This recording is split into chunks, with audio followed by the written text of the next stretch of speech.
ರೂಪಿಸಿ ಬಂದಿರುವಂಥ ಅಮೃತಮಯ ಕಲಶ ಪಾಂಡೆಗಳ ಮೇಲೆ ರಾಜಮಲ್ಜಿ ಪಾಂಡೆಯವರು ಬರೆದಿರುವ ಬಾಲಬೋಧಿನಿ ಟೀಕೆ ಸ್ವಾಧ್ಯಾಯ 17 ಬಂಧ ಅಧಿಕಾರದ ತೃತೀಯ ಮಂಗಲ ಕಲಶಿದೆ.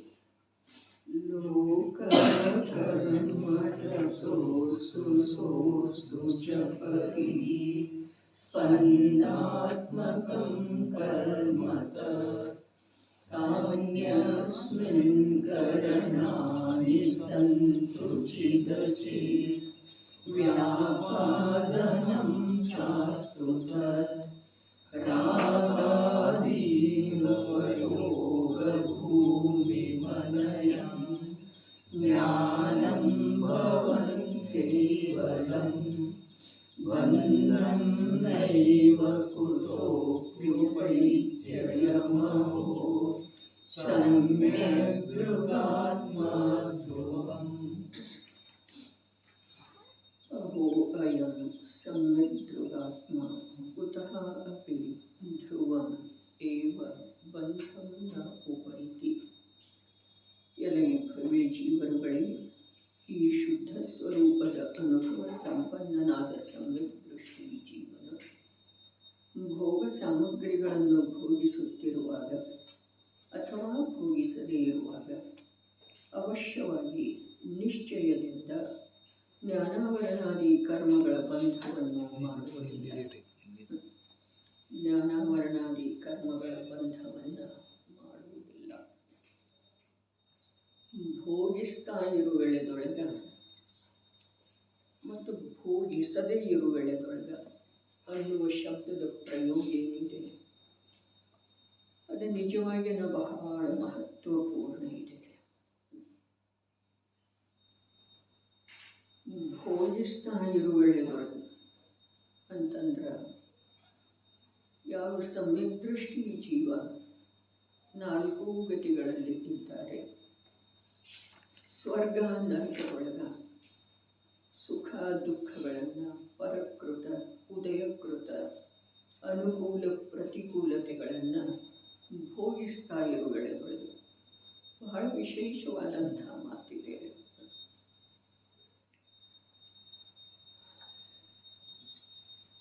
ಕರ್ಮಕೃತವಾದಂಥ ಉದಯಕೃತವಾದಂಥ ಸಂಯೋಗಜನ್ಯ ಸುಖ ಅಥವಾ ದುಃಖ ಎರಡು. ಇಲ್ಲಿ ಸುಖದಷ್ಟೇ ಮಾತಿಲ್ಲ, ಸಾಮಗ್ರಿ ಅಂತ ಹೇಳಿದಾರಲ್ಲ. ದುಃಖದಲ್ಲಿ ನಿಮಿತ್ತ ಸಾಮಗ್ರಿಗಳಿದ್ದಾವೆ ನರಕದೊಳಗೆ, ಸುಖದಲ್ಲಿ ನಿಮಿತ್ತ ಸಾಮಗ್ರಿ ಇದ್ದಾವೆ ಸ್ವರ್ಗದೊಳಗೆ.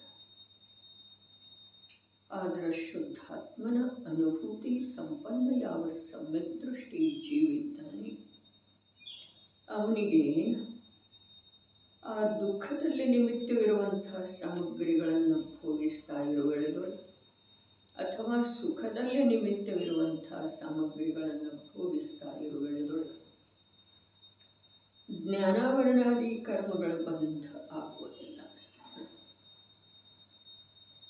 ಯಾಕಾಗುವುದಿಲ್ಲ?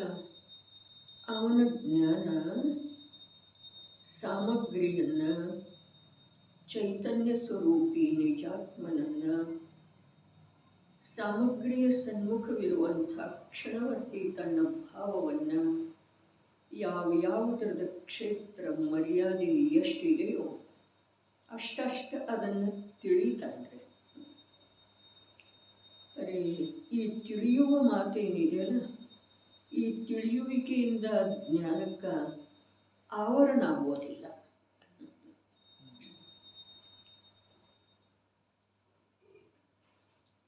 ಸಾಮಗ್ರಿ ಭಿನ್ನ ಪದಾರ್ಥ ಇದೆ.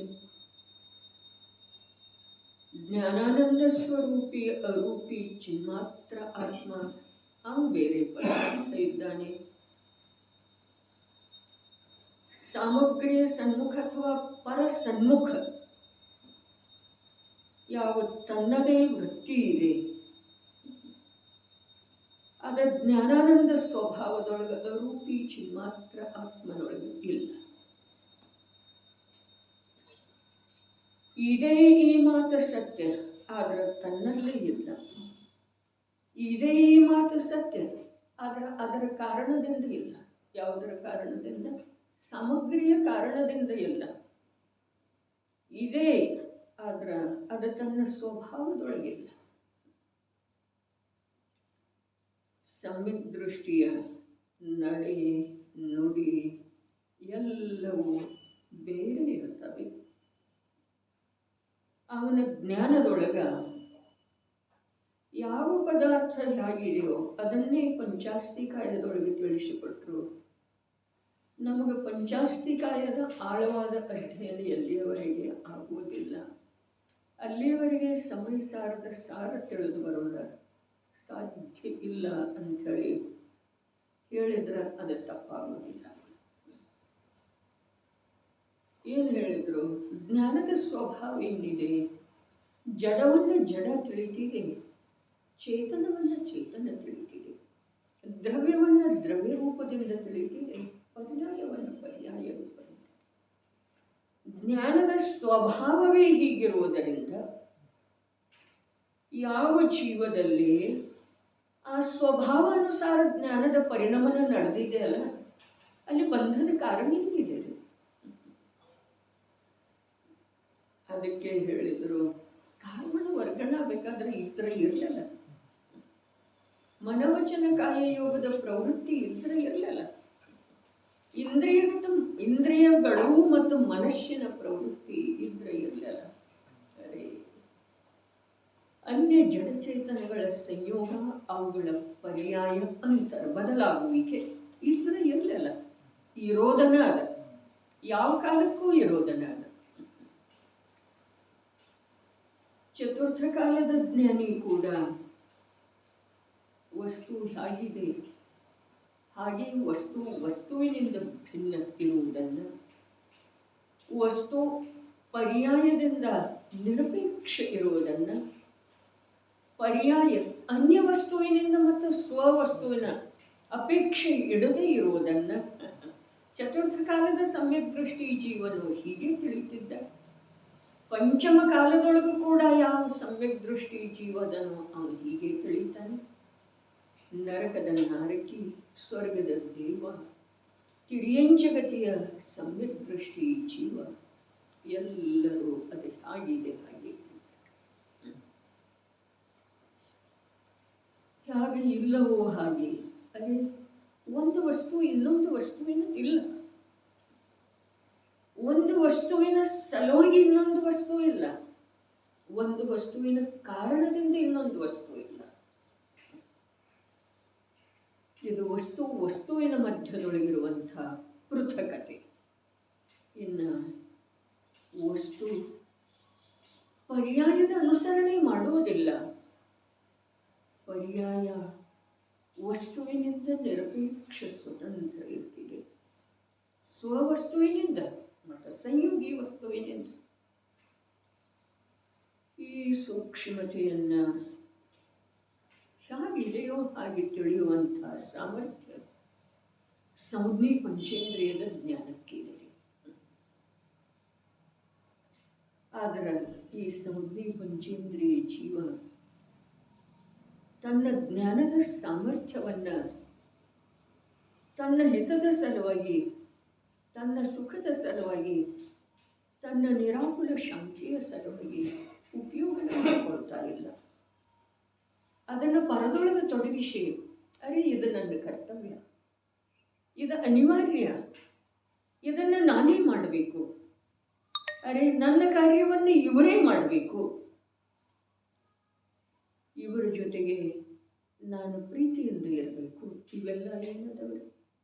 ಇವೆಲ್ಲ ಸಂಜ್ಞೆ ಪಂಚೇಂದ್ರಿಯ ಜ್ಞಾನಕ್ಕೆ ಯಾವ ಪದಾರ್ಥಗಳ ಸ್ವತಂತ್ರತೆಯನ್ನು ತಿಳಿದು ಅನ್ಯ ಪದಾರ್ಥಗಳ ಕುರಿತಾಗಿರುವಂಥ ಸ್ವಾಮಿತ್ವ ಕರ್ತೃತ್ವವನ್ನು, ತನ್ನ ಪರ್ಯಾಯದ ಕುರಿತಾಗಿರುವಂಥ ಕರ್ತೃತ್ವ ಸ್ವಾಮಿತ್ವವನ್ನು ಬಿಟ್ಟುಕೊಡುವಂಥ ಯಾವ ಮಹಾನ್ ಸಾಮರ್ಥ್ಯ ಇದೆ. ಸಾಮರ್ಥ್ಯ ಮಗು ತಾಯಿಯ ಕೈ ಆಧಾರದಿಂದ ನಡೀತಿದೆ, ಅದು ದುರ್ಬಲ ಇದೆ. ಕೈ ಆಧಾರವನ್ನು ಬಿಟ್ಟ ತಾನೇ ನಡೀತಿದೆ, ಅದರ ಬಲ ಅರ್ಥಾತ್ ಅದರ ಸಾಮರ್ಥ್ಯದ ದ್ಯೋತಕ ಇದೆ. ಅದೇ ಪ್ರಕಾರ ಈ ಜೀವದ ಜ್ಞಾನ ಸಂಜ್ಞಿ ಪಂಚೇಂದ್ರಿಯ ಜ್ಞಾನಕ್ಕೆ ಇಷ್ಟ ಸಾಮರ್ಥ್ಯ ಇದೆಯಲ್ಲ. ಏನು, ನಾನು ಪರದ ಕಾರ್ಯವನ್ನು ಮಾಡ್ತೇನೆ, ಪರದಿಂದ ನನ್ನ ಕಾರ್ಯ ಆಗ್ತಿದೆ. ನಾನು ಪರ್ಯಾಯವನ್ನು ನಿರ್ಮಲ ಮಾಡ್ತೇನೆ, ನಾನು ಅಶುಭ ಭಾವವನ್ನು ಬಿಟ್ಟುಕೊಡ್ತೇನೆ. ಈ ಪ್ರಕಾರದ್ದೇನು ಜ್ಞಾನದೊಳಗ ಕಾರ್ಯ ನಡೆದಿದೆಯಲ್ಲ, ಅದು ದುರ್ಬಲತೆಯ ಲಕ್ಷಣ ಇದೆ.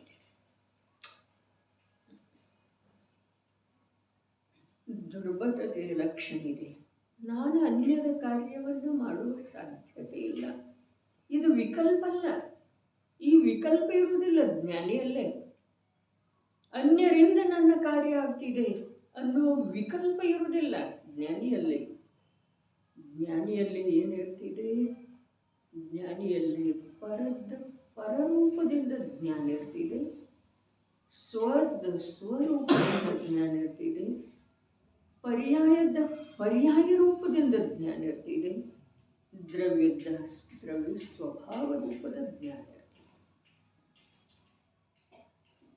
ಕಾರ್ಯ ಕಠಿಣ ಇದೆ, ಸುಲಭ ಇದೆ.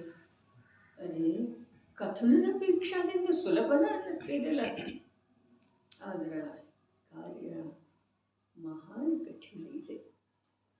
ಜ್ಞಾನದೊಳಗ ಈ ಪ್ರಕಾರದ ಸೂಕ್ಷ್ಮತೆ ಬರೋದ, ಈ ಪ್ರಕಾರದ ಯೋಗ್ಯತೆಯಿಂದ ಜ್ಞಾನ ವರ್ತಿಸುವುದ ನಿಜವಾಗಿನ ಅನಂತ ಕಾಲದೊಳಗೆ ಸಾಧ್ಯ ಆಗದೇ ಇರುವಂಥ ಕಾರ್ಯ ಇದೆ.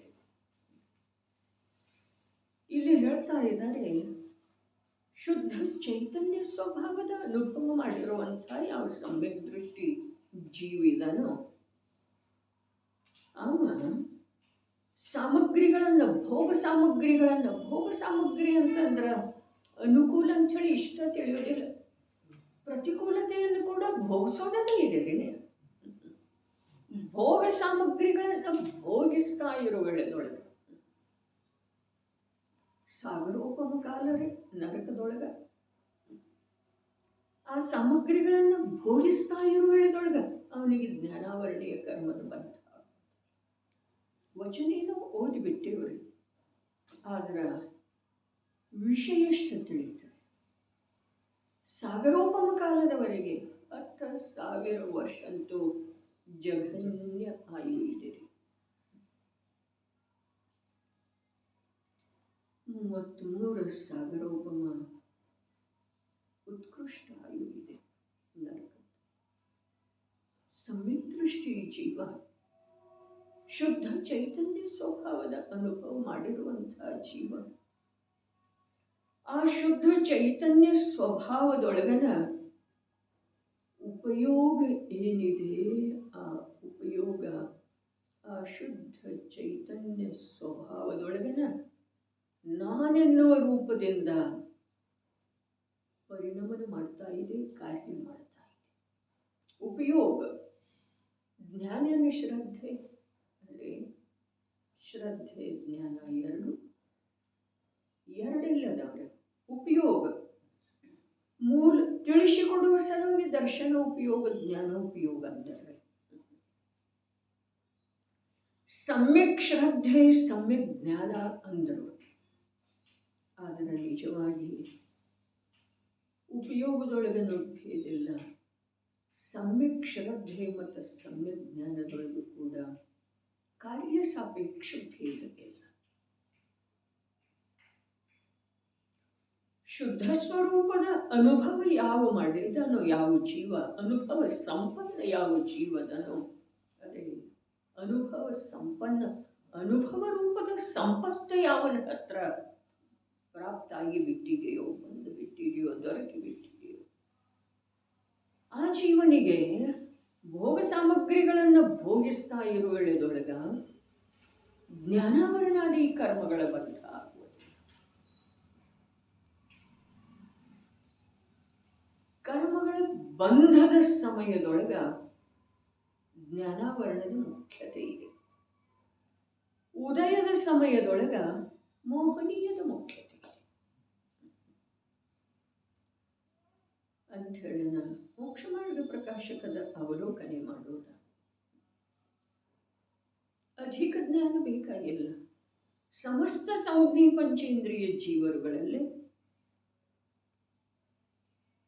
ಆತ್ಮನನ್ನ ಆತ್ಮರೂಪದಿಂದ, ದೇಹವನ್ನು ದೇಹ ರೂಪದಿಂದ, ಸಂಯೋಗವನ್ನು ಸಂಯೋಗ ರೂಪದಿಂದ, ರಾಗವನ್ನು ರಾಗ ರೂಪದಿಂದ, ತ್ರಿಕಾಲಿ ಜ್ಞಾನವನ್ನು ಜ್ಞಾನ ರೂಪದಿಂದ ಬೇರ್ಪಡಿಸುವಂತಹ ಸಾಮರ್ಥ್ಯ ಇದೆ. ಮೋಹನೀಯದ ಉದಯದಿಂದ, ಮೋಹನೀಯದೊಳಗ ತೀವ್ರತೆ ಇತ್ತು ಅಂತಂದ್ರ ಆ ತೀವ್ರತೆಯ ಕಾರಣದಿಂದ ಜೀವ ವಸ್ತುವಿನ ಸ್ವರೂಪವನ್ನು ತಿಳಿಯದೇ ಇರುವಲ್ಲಿ ಒಂದು ವೇಳೆ ದುರ್ಬಲ ಆಗ್ತದೆ. ಕಾರ್ಯ ಯಾರದ್ದಿದೆ? ತನ್ನನ್ನು ತಾನು ತಿಳಿಯುವ ಸಮ್ಯಕ್ ದರ್ಶನವನ್ನು ಪ್ರಾಪ್ತ ಮಾಡಿಕೊಳ್ಳುವುದರಲ್ಲಿ ಪಾತ್ರ ಕಾರ್ಯ ಯಾರದ್ದಿದೆ? ಜ್ಞಾನದ್ದೇ ಇದೆ. ನಿಮಿತ್ತ ಯಾವುದು ಇದೆ? ನಿಮಿತ್ತ ಮೋಹನೀಯದ ಉದಯತೆ. ಆದರೆ ಯಾವಾಗ ಜ್ಞಾನ ನೋಡ್ರಿ, ಯಾವ ಪ್ರಕಾರ ಜೀವದಲ್ಲಿ ನೋಡ್ಬೇಕನ್ನೋ ಭಾವ ಆಗೋದ, ಕೇಳಬೇಕನ್ನೋ ಭಾವ ಆಗೋದ, ಮತ್ತು ಆ ನೋಡ್ಬೇಕನ್ನೋ ಭಾವ ಆಗ್ತಾ ಇದ್ದ ಹಾಗೆ ಅಲ್ಲಿ ನಿಮಿತ್ತ ರೂಪದಿಂದ ಚಕ್ಷು ಇಂದ್ರಿಯದ ಕಾರ್ಯ ಪ್ರಾರಂಭ. ಕೇಳಬೇಕನ್ನೋ ಭಾವ ಆಗ್ತಾ ಇದ್ದ ಹಾಗೆ ಅಲ್ಲಿ ನಿಮಿತ್ತ ರೂಪದಿಂದ ಕರ್ಣೇಂದ್ರಿಯದ ಕಾರ್ಯ ಆರಂಭ ಆಗ್ತಿದೆ. ಆದರೆ ಕರ್ಣೇಂದ್ರಿಯದಿಂದ ಕೇಳುವ ಭಾವ ಸಫಲ ಆಗುವುದಿಲ್ಲ. ಚಕ್ಷು ಇಂದ್ರಿಯದಿಂದ ನೋಡುವ ಭಾವ ಸಫಲ ಆಗುವುದಿಲ್ಲ. ವಿಷಯದ ಸೂಕ್ಷ್ಮತೆಯನ್ನು ತಿಳ್ಕೊಳ್ಳೋದು ಈಗ ಯಾವುದರ ಸಲುವಾಗಿ ಹೇಳಿತು ಅಂತಂದ್ರೆ, ನಿಮಿತ್ತ ಆ ವೇಳೆದೊಳಗೆ ಕಾರ್ಯ ಮಾಡುತ್ತಿದೆ. ಈ ಮಾತು ಸತ್ಯ ಇದ್ರೂ ನೋಡುವ ಕಾರ್ಯ ಚಕ್ಷು ಇಂದ್ರಿಯದಿಂದ ಆಗಲಿಲ್ಲ. ಆ ನೋಡುವ ಸ್ವಭಾವಿ ಯಾವ ಜೀವಿದ್ದಾನೋ ಅವನಿಂದ. ಅದರ ನಿಮಿತ್ತಲ್ಲಿ ಇದೆ. ನಿಮಿತ್ತದಿಂದ ಕಾರ್ಯ ಆಗುವುದಿಲ್ಲ. ನಿಮಿತ್ತ ಇರ್ತಿದೆ. ಶಬ್ದದಿಂದ ಜ್ಞಾನ ಆಗುವುದಿಲ್ಲ. ಶಬ್ದ ರೂಪದ ನಿಮಿತ್ತ ಇರ್ತಿದೆ. ದಿವ್ಯಧ್ವನಿ ರೂಪದ ನಿಮಿತ್ತ ಇರ್ತಿದೆ. ಜ್ಞಾನದ ಸಾಮರ್ಥ್ಯ ಬಹಳ ಅಪರಿಮಿತ ಇದೆ. ಯಾವುದರದ್ದು ಅಪೇಕ್ಷೆಯನ್ನು ಅದು ಇಡುವುದಿಲ್ಲ. ಮೋಹನೀಯದ ಉಪಶಮದ ಅಪೇಕ್ಷೆಯನ್ನು ಇಡುವುದಿಲ್ಲ. ನನಗೆ ಈ ಮಾತು ಹೇಳುವುದಿದೆ. ಮೋಹನೀಯದ ಉಪಶಮದ ಅಪೇಕ್ಷೆಯನ್ನು ಇಡುವುದಿಲ್ಲ. ಅದರ ಜ್ಞಾನದ ಸಾಮರ್ಥ್ಯ ಯಾವ ಅಪರಿಮಿತ ಸಾಮರ್ಥ್ಯ ಸಂಜ್ಞೀತನದೊಳಗೆ ಯಾವುದು ಲಭಿಸಿದ್ದ ಇದೆ, ಲಬ್ಧಿ ಮುಂದೆ ಉಪಯೋಗ ನಡೀತು ಅಂತಂದ್ರೆ ಆ ಉಪಯೋಗ ನಡೀತಾ ಇರುವುದೊಳಗ ಮೋಹನೀಯದ ಉದಯದೊಳಗ ಉಪಶಮ ರೂಪದ ಅವಸ್ಥೆ ತಾನಾಗೇನೆ ಬರ್ತದೆ. ಅದನ್ನು ಉಪಶಮಿತ ಮಾಡುವ ಸಾಮರ್ಥ್ಯ ಜ್ಞಾನದೊಳಗಿಲ್ಲ. ಜ್ಞಾನಕ್ಕೆ ಅದರ ಅವಶ್ಯಕತೆ ಇಲ್ಲ. ಯಾವ ಪ್ರಕಾರ ಸೂರ್ಯನಿಗೆ ಕತ್ತಲೆಯನ್ನು ಹೊಡೆದೋಡಿಸುವ ಅವಶ್ಯಕತೆ ಇಲ್ಲ. ತಾನಾಗೇನೆ ಹೋಗ್ತಿದ್ದಾರೆ.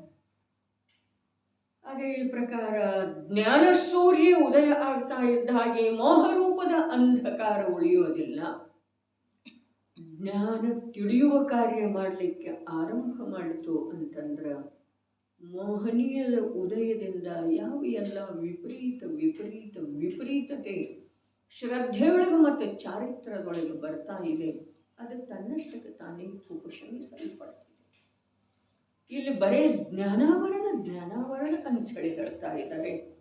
ಅದರಿಂದ ನಮಗೆ ತಿಳಿಬೇಕಾದಂಥ ವಿಷಯ, ಆ ಕಥನದ ತಾತ್ಪರ್ಯ ಏನಿದೆ ಅಂತಂದ್ರೆ, ಜ್ಞಾನದ ಆವರಣ ರೂಪದ ಯಾವ ಉದಯ ಇದೆಯೋ ಆ ಉದಯದಿಂದ ಯಾವ ಬಾಧೆ ಇಲ್ಲ. ಆದರೆ ನೀನು ತಿಳಿಯದೇ ಇರುವುದರಿಂದ ನಾಳೆಗೆ ನಿನಗೆ ಬಾಧೆ ಭಯಂಕರ ಆಗುತ್ತಿದೆ. ಜ್ಞಾನಾವರಣದ ಬಂದ್ ಆಗ್ತಿದೆಲ್ಲ, ಅವಾಗ ಏನಾಗ್ತಿದೆ ನೋಡ್ರಿ. ಈಗ ಸಂಜ್ಞೀತನ ಇರುವಿಳೆದೊಳಗೆ ನಾವು ಸ್ವಪರ ಪದಾರ್ಥಗಳನ್ನು, ದ್ರವ್ಯ ಪರ್ಯಾಯಗಳ ಸ್ವತಂತ್ರತೆಯನ್ನು, ಎರಡೇ ಸ್ವಪರ ಪದಾರ್ಥಗಳನ್ನು, ದ್ರವ್ಯ ಪರ್ಯಾಯಗಳ ಸ್ವತಂತ್ರತೆಯನ್ನು ತಿಳಿಯುವ ಸಲುವಾಗಿನ ಸಂಜ್ಞಿತನ ಇದೆ. ತಿಳಿಯದೇ ಇದ್ದರ ಜ್ಞಾನಾವರಣೀಯದ ಬಂಧ ಆಗ್ತಿದೆ. ಅಂದ್ರೆ ಏನಾಗ್ತಿದೆ? ಜ್ಞಾನಾವರಣೀಯ ಕರ್ಮದ ಬಂಧ ಆಗ್ತಿದೆ ಅಂದ್ರೆ ಏನಾಗ್ತಿದೆ? ತಿಳಿಯುವ ಸಾಮರ್ಥ್ಯ ಭವಿಷ್ಯದೊಳಗ ಸಿಕ್ಕುವುದಿಲ್ಲ.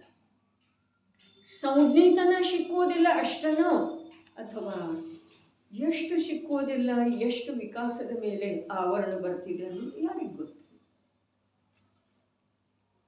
ಆದ್ರೆ ಒಂದು ಇಂದ್ರಿಯದ ಮೂಲಕ ತಿಳಿಯುವ ಸಾಮರ್ಥ್ಯವನ್ನು ಮುಚ್ಚಿ ಹಾಕುವಷ್ಟು ಆವರಣ ಬರುತ್ತಿಲ್ಲ.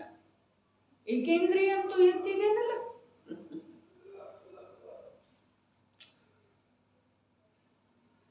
ಒಂದು ಇಂದ್ರಿಯವನ್ನ ಮುಚ್ಚಿ ಹಾಕುವಷ್ಟು ಆವರಣ ತಂದುಕೊಳ್ಳುವಂಥ ಯೋಗ್ಯತೆ ಜೀವದಲ್ಲಿ ಇಲ್ಲ, ಪರ್ಯಾಯದಲ್ಲಿ ಇಲ್ಲ. ಆದ್ರೆ ಆವರಣವನ್ನು ಕತ್ತರಿಸಾಕುವಂತಹ ಸಾಮರ್ಥ್ಯ ಈ ಸಂಜ್ಞಿ ಪಂಚೇಂದ್ರಿಯ ದಶೆಯೊಳಗೆ ಇದೆ. ಬರೀ ಕತ್ತರಿಸಿ ಹಾಕೋದು ಏನು ಮಾಡೋದಿದೆ? ದ್ರವ್ಯಗಳ ಮಧ್ಯದೊಳಗಿರುವಂಥ ಪೃಥಕತೆಯನ್ನು ತಿಳಿಯೋದ. ದ್ರವ್ಯ ಪರ್ಯಾಯ ಕ್ಷೇತ್ರ ಸಾಪೇಕ್ಷ ಸಮಾನ ಇದ್ರೂ ಕೂಡ ದ್ರವ್ಯ ಮತ್ತು ಪರ್ಯಾಯ ಕ್ಷೇತ್ರ ಸಾಪೇಕ್ಷ ಸಮಾನ ಇದ್ರೂ ಕೂಡ ಎರಡೂ ಪರಮ ಸ್ವತಂತ್ರ. ಈ ಮೂಲ ಮಾತನ್ನ ಯಾವ ಜೀವ ಜ್ಞಾನದ ಮೂಲಕ ತಿಳಿತಾನೋ ಅವನಿಗೆ ಆ ತಿಳಿಯುವಿಕೆಯ ಆಧಾರದಿಂದ ಶುದ್ಧಾತ್ಮನ ಅನುಭೂತಿ ರೂಪದ ಸಂಪತ್ತು ಅವನಿಗೆ ದೊರಕಿ ಬಿಡ್ತಿದೆ. ಅದರಿಂದ ಏನಾಗ್ತಿದೆ? ಮುಂದೆ ಅವನು ಕಾಲಾಂತರದಲ್ಲಿ ಭೋಗದ ತ್ಯಾಗ ಮಾಡಿದ್ರೂ ಬಂಧ ಆಗೋದಿಲ್ಲ, ಭೋಗಿಸು ಇಳೆದೊಳಗಂತೂ ಬಂಧ ಆಗೋದನ್ನ ಇಲ್ಲ. ಇದು ಎಂಥ ಮಾತು ಇದೆ? ಭೋಗಿಸು ಇಳೆದೊಳಗೆ ಭೋಗದ ಸಾಮಗ್ರಿ, ಅರೆ ಭೋಗಿಸ್ತಾ ಇದ್ದಾನೆ, ದುಃಖ ಭೋಗಿಸ್ತಾ ಇದ್ದಾನೆ, ರೋಗ ಭೋಗಿಸ್ತಾ ಇದ್ದಾನೆ, ದಾರಿದ್ರ್ಯವನ್ನ ಭೋಗಿಸ್ತಾ ಇದ್ದಾನೆ, ಏನೇನು ಇದೆ ಕಡಿ ಬಡಿ ಹೊಡಿ ಶೀಳು ಕಾಸು ಇದೆಲ್ಲ ಏನು ನರಕದಲ್ಲಿ ನಡೆದದ್ದು ಇದೆ ಅದನ್ನೆಲ್ಲ ಭೋಗಿಸ್ತಾ ಇದ್ದಾನೆ. ಭೋಗಿಸದೇ ಇರಲಿಕ್ಕೆ ಹೇಗೆ ಸಾಧ್ಯ ಇದೆ? ಭೋಗಿಸದೇ ಇರಲಿಕ್ಕೆ ಹೇಗೆ ಸಾಧ್ಯ ಇದೆ ಪ್ರಭು? ಆದ್ರೆ ಭೋಗಿಸ್ತಾ ಇರುವ ವೇಳೆದೊಳಗ ಜ್ಞಾನದ ಕಾರ್ಯಕ್ಕ ಯಾವುದೇ ಪ್ರಕಾರದಿಂದ ವ್ಯತ್ಯಯ ತಂದುಕೊಳ್ಳೋದಿಲ್ಲ ಅಂಥೇಳಿ ಅವನಿಗೆ ಜ್ಞಾನಾವರಣದ ಬಂಧ ಆಗುವುದಿಲ್ಲ. ಎರಡೂ ಶಬ್ದದ ವಿರುದ್ಧ ಶಬ್ದದ ಪ್ರಯೋಗ ಮಾಡಿದ್ದಾರೆ. ಅದರಿಂದ ನಿಶ್ಚಿತ ಆಗ್ತಿದೆ ಏನ? ಭೋಗ ಸಾಮಗ್ರಿಗಳನ್ನು ಭೋಗಿಸುವುದರಿಂದ, ಭೋಗ ಸಾಮಗ್ರಿಗಳನ್ನು ಭೋಗಿಸುವುದರ ತ್ಯಾಗ ಮಾಡುವುದರಿಂದ ನಿನಗೆ ಕರ್ಮದ ಬಂಧ ಅಥವಾ ಕರ್ಮದ ನಿರ್ಜರೆ ಅಂದ್ರೆ ಅಥವಾ ಮೋಕ್ಷ ಅಂದ್ರೆ. ಇನ್ನೊಂದ್ಸಲ ಭೋಗ ಸಾಮಗ್ರಿಗಳನ್ನು ಭೋಗಿಸುವುದರಿಂದ ಬಂಧ ಆಗಲಿ, ಭೋಗದ ಸಾಮಗ್ರಿಗಳ ತ್ಯಾಗ ಮಾಡುವುದರಿಂದ ಮೋಕ್ಷ ಆಗಲಿ ಆಗುವುದಿಲ್ಲ. ಬಂಧ ಆಗ್ತಿದೆ ಜ್ಞಾನದೊಳಗ, ಅದು ಹೇಗಿದೆ ಹಾಗೆ ತಿಳಿಯದೇ ಇರುವುದರಿಂದ. ಮೋಕ್ಷ ಆಗ್ತಿದೆ ಜ್ಞಾನದೊಳಗೆ, ಅದಕ್ಕೆ ಆಗಿದೆ ಹಾಗೆ ತಿಳಿಯುವುದರಿಂದ. ಇಷ್ಟೇ ಇದೆ. ತಿಳಿಯುವ ಸಾಮರ್ಥ್ಯ ಇರುವೆಳೆದೊಳಗೂ ಕೂಡ ವಸ್ತುವಿನ ಸ್ವರೂಪವನ್ನು ಅರೆ ಎಷ್ಟೋ ಬಾರಿ ಹೇಳಿದ್ದೇ ಇದೆ, ಆದ್ರೆ ನಾನು ಹೇಳ್ಕೊಳ್ಳೋದು ಅವಶ್ಯಕ ಇದೆ.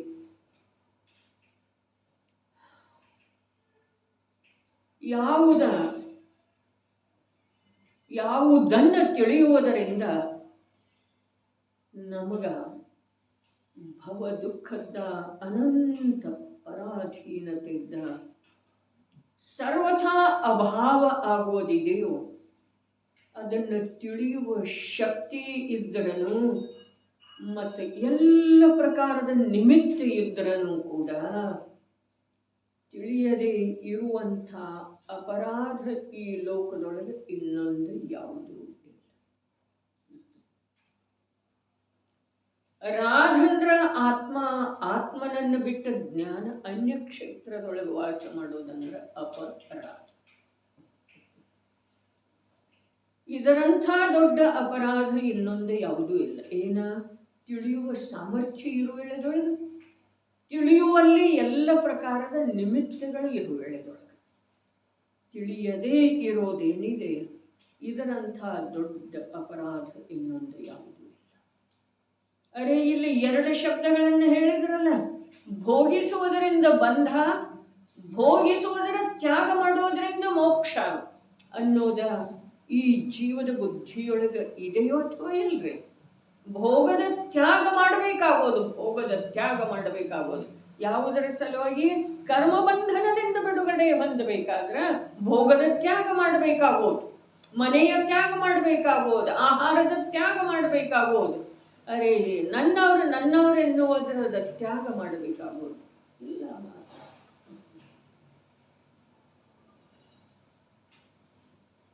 ಅನ್ಯ ಪದಾರ್ಥಕ್ಕೆ ಸಂಬಂಧಿಸಿದ ಹಾಗೆ ಬಂಧ ಮೋಕ್ಷ ಇಲ್ಲ.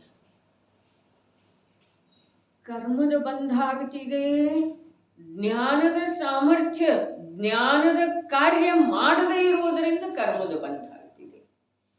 ಜ್ಞಾನದ ಸಾಮರ್ಥ್ಯದಿಂದ ಜ್ಞಾನದ ಕಾರ್ಯ ಯಾವಾಗ ಆಗ್ತಿದೆಯೋ ಆವಾಗ ಕರ್ಮ ಬಂಧ ಆಗುವುದಿಲ್ಲ, ಅರ್ಥಾತ್ ಮೋಕ್ಷದ ಪ್ರಾಪ್ತಿ.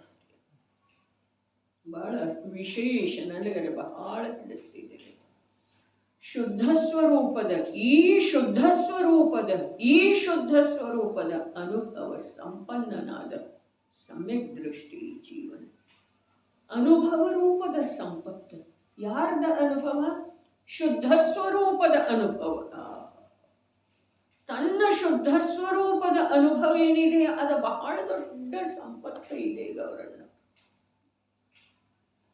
ಆ ಸಂಪತ್ತು ಎಂಥದ್ದಿದೆ?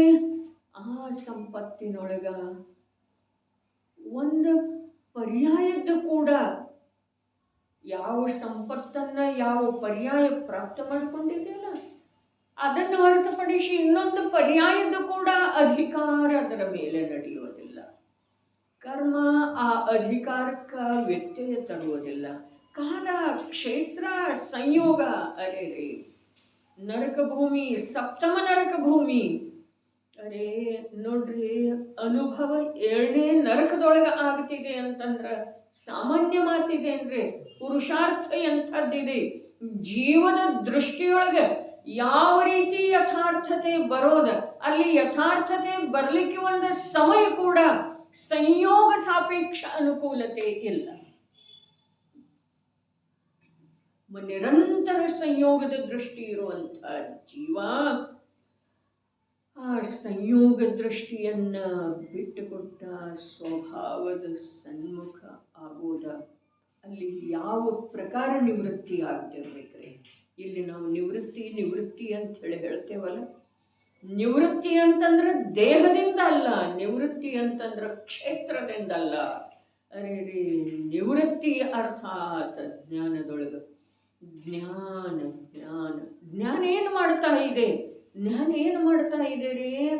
ಜ್ಞಾನ ಜೀವದ್ದು ಯಾವ ತನ್ನದೇ ಯಾವ ಪ್ರವೃತ್ತಿ ಇದೆ ಅಲ್ಲ ಅದರೊಳಗೆ ಏಕರೂಪ ಆಗ್ತಾ ಇದೆ. ಏಕರೂಪ ಆಗುವ ಮಾತು ಹಿಂದಿನ ಕಲಶದಲ್ಲಿ ಹೇಳಿದ್ರು, 2ನೇ ಕಲಶದಲ್ಲಿ. ಇಲ್ಲಿ ಹೇಳುವ ಮಾತು ಬೇರೆ ಇದೆ, ಬೇರೆ. ಎರಡೂ ಒಂದೇ ಇದೆ ಅಂಥೇಳಿ ಅನ್ನಿಸ್ತಿದೆ. ಶಬ್ದ ಭೇದ ಮಾತ್ರ ಕಾಣಿಸ್ತಿದೆ, ಆದ್ರೆ ಶಬ್ದ ಭೇದ ಮಾತ್ರ ಇಲ್ಲ, ಅರ್ಥದ ಭೇದ ಇದೆ ರೀ. ಅಲ್ಲಿಗೆ ಹೋಗಿ ನೋಡೋಣ. ಏನ ಈಗ ಮೊದಲ ವಿಷಯ ಏನು ನಡೆದಿದ್ದೆ ಅದನ್ನು ಸ್ಪಷ್ಟ ಮಾಡೋಣ. ನರಕದ, ಅರೆ 7ನೇ ನರಕದ ಅಲ್ಲಿ ಯಾರು ಉಪದೇಶಕರಿಲ್ಲ. 3ನೇ ನರಕದ ತನಕ ಹೋಗ್ತಾರೆ, ಹೌದೇನಿಲ್ರಿ? 3ನೇ ನರಕದ ತನಕ ಹೋಗ್ತಾರೆ. ಯಾರೋ ಸಂಬಂಧಿ ದೇವ 3ನೇ ನರಕದವರೆಗೆ ಹೋಗ್ತಾನೆ. 7ನೇ ನರಕದೊಳಗೆ ಯಾವ ಉಪದೇಶಕರಿಲ್ಲ. ಒಂದಿಷ್ಟ ಸನ್ನಿವೇಶವನ್ನು ದೃಷ್ಟಿಪಥದೊಳಗೆ ತರೋದು, ಒಂದು ಸಮಯದ್ದು ಕೂಡ ಸಾಥ ಇಲ್ಲ, ಬಿಡುವಿಲ್ಲ. ಅರೆ ನಿವೃತ್ತಿ ಇಲ್ಲ, ನನಗೆ ಸೌಡನೇ ಇಲ್ಲ. ಅರೆ ನಿನಗೆ ಸೌಡು ಬೇಕಾಗಿಲ್ಲ, ನೀನೇನೂ ಮಾಡ್ತಾ ಇಲ್ಲ, ನಿನ್ನ ಜ್ಞಾನ ಒಳಗಡೆ ಮುಕ್ತನ ಇದೆ. ಅದನ್ನು ನೀನಾಗೇನ ಅದರ ಜೊತೆಗೆ ಆ ಪ್ರವೃತ್ತಿಯ ಜೊತೆಗೆ ಏಕರೂಪ ಮಾಡ್ತಾ ಇದ್ದಿ ಪ್ರಭು. ಸ್ವಲ್ಪ ವಿಚಾರ ಮಾಡೋದು. ಉಳಿದ ಗತಿಗಳದ್ದ ನಮ್ದ ವಿಚಾರ ಆಮೇಲೆ ಮಾಡಿದ್ರಾಯ್ತು. ನರಕದ 7ನೇ ನರಕದೊಳಗೆ ಎಷ್ಟು ಸಮ್ಯಕ್ ದೃಷ್ಟಿ ಅದರ್ರಿ? ಅಸಂಖ್ಯಾತರೆ. ಸಮ್ಯಕ್ ದೃಷ್ಟಿ ಜೀವ 7ನೇ ನರಕಕ್ಕೆ ಹೋಗ್ತಾನೆ ಅಂದ್ರೆ ಇಲ್ಲ.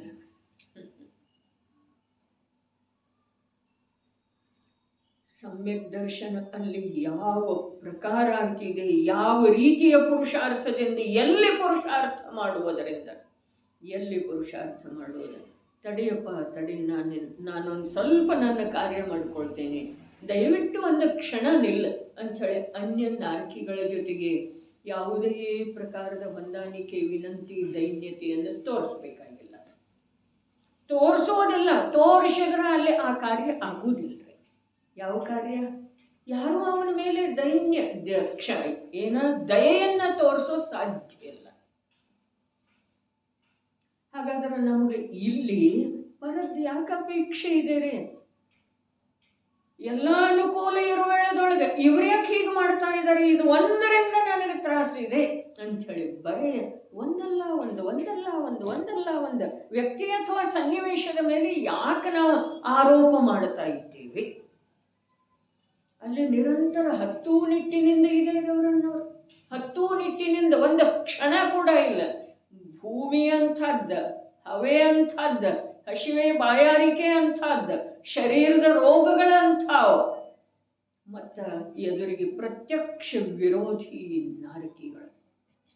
ವಿಚಾರ ಮಾಡೋದ್ರಿ, ಅಲ್ಲಿ ಆತ್ಮನ ಅನುಭೂತಿಯ ಸಲುವಾಗಿ ಆ ಜೀವ ಏನು ಮಾಡಿದ, ಏನು ಮಾಡಿದ ಅನ್ನೋದನ್ನು ಒಂದು ವೇಳೆ ನಾವು ಲಕ್ಷ್ಯದೊಳಗೆ ತಂದುಕೊಳ್ಳುವಂಥ, ತಿಳಿದುಕೊಳ್ಳುವಂಥ ಅವನ ಜ್ಞಾನ ಮತ್ತು ಶ್ರದ್ಧೆಯ ಪರಿಣತಿ ಹೊರಗಡೆ ಇದೆಲ್ಲ ನಡೆದರೂ ಕೂಡ ಅವನ ಜ್ಞಾನ ಮತ್ತು ಶ್ರದ್ಧೆ ಯಾವ ಪ್ರಕಾರ ಅದರಿಂದ ಭಿನ್ನ ಆಯಿತು. ನಿನ್ನೆ ಅದಕ್ಕೆ ಒಂದು ಅಪೇಕ್ಷಾದಿಂದ ಕಲಶ ಪ್ರಾರಂಭ ಆಗುವೆಳೆದೊಳಗ ಭೂಮಿಕಾ ರೂಪದಿಂದ ಹೇಳಿದ್ದಿತ್ತು. ಸಂಯೋಗದಿಂದ ಎಷ್ಟು ಪ್ರಭಾವಿತ ಆಗ್ತೇವೆಯೋ ನಾವು, ಅದು ಬಿಸಿಲಿರಲಿ, ಮಳೆ ಇರಲಿ, ರೋಗ ಇರಲಿ, ವೃದ್ಧಾಪ್ಯ ಇರಲಿ, ಚರ್ಮಶೀಮೆ ಸಂಯೋಗದಿಂದ ಬಿಡುವ ಮಾತನ್ನ ಹೇಳಿದ್ದು ಇತ್ತು. ಭೂಮಿಕೆಗೆ ಅನುಸಾರವಾಗಿ ಯಾವ ಪ್ರಕಾರ ಅಪ್ರಭಾವಿಯಾಗ್ತಾ ಹೋಗ್ತಾರೆ. ಕಾರ್ಯ ಪ್ರತಿ ಸಮಯಕ್ಕೆ ಸಾಧಿಸಬೇಕು. ಬರೇ ಒಂದು ಸಮ್ಯಕ್ ದರ್ಶನ ಆದ್ರೆ ನನ್ನ ಕಾರ್ಯ ಆಗಲಿಲ್ಲ, ಪ್ರತಿ ಸಮಯಕ್ಕೆ ಸಾಧಿಸ್ತಾ ಹೋಗ್ಬೇಕು. ಸಾಮಾಯಿಕದೊಳಗೆ ಏನು ಹೇಳಿದರೆ ಪರಿಣಾಮದೊಳಗ ಎಷ್ಟು ಶುದ್ಧಿ ಬರ್ತಿದೆಯೋ ಅಷ್ಟು ಸಾಮಾಯಿಕ. ಮತ್ತು ಮುನಿ ಜೀವನ ಸಾಮಾಯಿಕಮಯ ಇದೆ. ಶ್ರಾವಕ ಸಾಮಾಯಿಕದ ಅಭ್ಯಾಸ, ಶಿಕ್ಷಣ ತಗೊಂಡು ಮುನಿ ಆಗ್ತಾನೆ, ಅವನಿಗೆ ಗೊತ್ತಿಲ್ಲದ್ದೆ. ಹಾಗಾದ್ರೆ ಆ ನರಕದೊಳಗೆ ಒಂದಿಷ್ಟು ವಿಚಾರ ಮಾಡೋದು. ಏನು ಅನಾನುಕೂಲತೆ ಇದೆ? ಮೃತ್ಯು ಮಹೋತ್ಸವದೊಳಗೆ ನಿನಗೇನು ದುಃಖಿದೆ ಹೇಳು? ನಿನಗೇನು ದುಃಖಿದೆ? ಸುಕುಮಾರನಿಗೆ ಹೀಗಾಯ್ತು, ಕೌಶಲನಿಗೆ ಹೀಗಾಯ್ತು, ಗಜಕುಮಾರನಿಗೆ ಹೀಗಾಯ್ತು, ಚಿಲಾತಿ ಪುತ್ರನಿಗೆ ಹೀಗಾಯ್ತು, ಶ್ರೇಣಿಕ ಕುಮಾರನಿಗೆ ಹೀಗಾಯ್ತು, ಎಲ್ಲ ಹೇಳಿದ್ರು. ನಿನಗೇನಿದೆ ಹೇಳ? ನಾವು ಯಾವುದು ನಮಗೆ ದುಃಖ ಕಾಣಿಸ್ತಿದೆಯೋ ಆ ಸಮಯದೊಳಗ ನಿನಗೆ ಈಗೇನಿದೆ, ಪುರಾಣದೊಳಗೆ ಬಂದಿರುವಂಥ ಮಹಾಪುರುಷರ ಅವರ ಜೀವನದೊಳಗೆ ಏನೇನಾಯ್ತು, ನಿನಗೇನಿದೆ? ಒಂದು ಮಾತು, ನಿನಗೆ ಈ ಭವದಲ್ಲಿ ಏನಿದೆ, ಹಿಂದೆ ನರಕದಲ್ಲಿ ಏನೇನೆಲ್ಲ ಭೋಗ್ಯ ಬಂದಿದೆಯಲ್ಲ, ಈಗೇನಿದೆ ನಿನಗೆ? ಅಂಥ ದುಃಖ ಏನಿದೆ? ಯಾಕೆ ಆರೋಪ ಮಾಡ್ತಾ ಇದ್ದಿ? ಯಾಕೆ ಶೋಕ ಮಾಡ್ತಾ ಇದ್ದಿ? ಯಾಕೆ ಗೋಳಾಡ್ತಾ ಇದ್ದಿ? ತನಗೆ ತಾನು ಹೇಳ್ಕೊಳ್ಳೋದಿದೆ. ಅಲ್ಲಿ ಸೂರದಾಸ ಮೃತ್ಯು ಮಹೋತ್ಸವದ ಸಮಯದೊಳಗ ಯಾವ ಕ್ಷಪಕ ಮುನಿಗೆ ಹೇಳ್ತಾ ಇದ್ದಾರೆ ಅಂಥೇಳಿ ಒಂದು ಸನ್ನಿವೇಶವನ್ನ ಸೃಷ್ಟಿ ಮಾಡಿಕೊಂಡಿದ್ದಾರೆ. ಆ ಸನ್ನಿವೇಶವನ್ನ ಪ್ರತಿ ಸಮಯಕ್ಕೆ ನಮ್ಮ ಜೀವನದೊಳಗೆ ನಾವು ಸೃಷ್ಟಿ ಮಾಡಿಕೊಳ್ಳೋದು. ಏನಿದೆ ನನ್ನನ್ನು ನಾನು ತಿಳ್ಕೊಳ್ಳುವ ಸಲುವಾಗಿ, ನನ್ನ ಜ್ಞಾನ ಸ್ವಪರಗಳ ನಿರ್ಣಯ ಮಾಡುವ ಸಲುವಾಗಿ, ದ್ರವ್ಯ ಪರ್ಯಾಯದ ಸ್ವತಂತ್ರತೆಯ ಶ್ರದ್ಧೆ ಮಾಡುವ ಸಲುವಾಗಿ ನನ್ನ ಜ್ಞಾನಕ್ಕೆ ಯಾವುದರದ ಬಾಧೆ ಇದೆ? ಶರೀರದ ರೋಗ ಏನು ಮಾಡ್ತಾ ಇದೆ? ಪರಿವಾರದ ಅನಾನುಕೂಲತೆ ಏನು ಮಾಡ್ತಾ ಇದೆ? ದರಿದ್ರತೆ ಏನು ಮಾಡ್ತಾ ಇದೆ? ಅತ್ಯಂತ ದುರ್ಬಲ ಶರೀರ ಏನು ಮಾಡ್ತಾ ಇದೆ? ಏನು ಮಾಡ್ತಾ ಇದೆ? ಕಾರ್ಯ ನಾನು ಮಾಡುವುದಿಲ್ಲ ಮತ್ತು ದೋಷ ಜಗದ ತುಂಬೆಲ್ಲ ಎಲ್ಲದರ ಮೇಲೆ ಮಾಡೋದ್ರಿ. ಯಾವುದೂ ಬಾಕಿ ಇರಲಿಲ್ಲ ನಮ್ಮ ಭಗವಂತನ ಮೇಲೆ ಕೂಡ. ಈಗ ಭಗವಂತ ಇಲ್ಲಲ್ಲ, ಸಾಕ್ಷಾತ್ ಸರ್ವಜ್ಞ ಪ್ರಭು ಇರ್ತಿದ್ರೆ ನಾನು ಅವಾಗ ಮಾಡ್ಕೊಳ್ತಿದ್ದೆ.